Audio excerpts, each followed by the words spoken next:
24 bars challenge.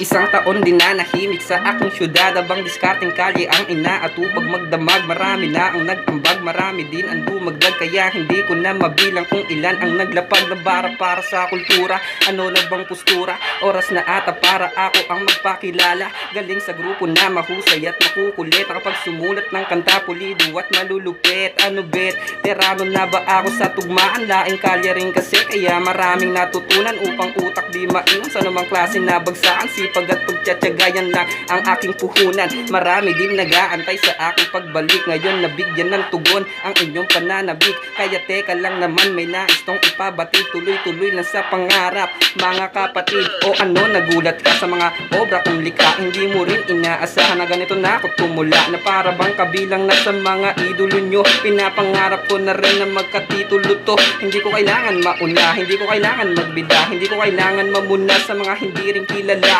Bago matapos to, gusto ko lang magpasalamat idol rap, paguro ko na sa akin nagpamulat. Brr!